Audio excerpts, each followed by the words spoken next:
নমস্কার বন্ধুরা, আজ আমি বানিয়েছিলাম হানি এগ 65। তো চলো প্রথমেই রেসিপিটা তোমাদের সাথে শেয়ার করে নিই। প্রথমে ডিমগুলোকে আমি সিদ্ধ করে কুসুমটা থেকে ছাড়িয়ে নিয়েছিলাম। তো তারপরে কুসুমটা ছাড়িয়ে নেওয়ার পর সেটাকে পিস পিস করে টুকরো করে কেটে নিতে হবে। তো এইভাবে তাড়াতাড়ি কেটে নিয়েছিলাম আমি। আমাকে চটপট 1 ঘন্টার মধ্যেই রেসিপিটা বানাতে হবে বলে, কারণ কি তোমাদের দাদা তো জানো ওর 8টার পরে আর কিছু ডিনার করে না। তো সেই জন্য ডিনারে আমাকে ওই রেসিপিটাই আমি বানিয়ে দিয়েছিলাম। তো এইভাবে সুন্দর করে এই রেসিপিটা বানিয়ে প্রথমে ওটাকে ম্যারিনেট করে নিয়েছিলাম। তো চিলি ফ্লেক্স, গোলমরিচ গুঁড়ো, ম্যাগি মশলা, পেঁয়াজ সবটা দিয়ে একটু আদা রসুন বাটাও দিয়ে দিয়েছিলাম। তো সেটাকে অরিগ্যানো দিয়ে ভালো করে ম্যারিনেট করে নিতে হবে। তারপর প্রথমে আমি পাতিলেবুটা দিতে ভুলে গেছিলাম। তো তারপরে তেলটা গরম বসিয়ে তো আমি তারপরে সেটার মধ্যে লেবু দিয়ে আরও একটু কিছুক্ষণ ম্যারিনেট করে রেখে দিয়েছিলাম, যাতে সেটা একটু ভালো করে স্টাফিংটা হয়।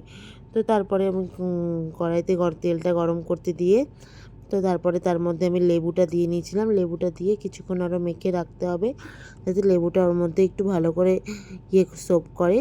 তো সেই জন্য লেবু আর কাশ্মীরি লঙ্কার গুঁড়ো দিয়ে ভালো করে মেখে নিয়েছিলাম।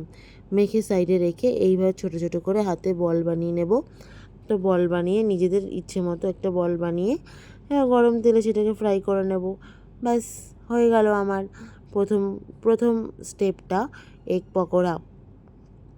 তারপরে সেটাকে এগ 65 বানানোর পালা। এবার সেটাকে গরম তেলে, একদম ছাকা তেলে ভালো করে ফ্রাই করে নিতে হবে।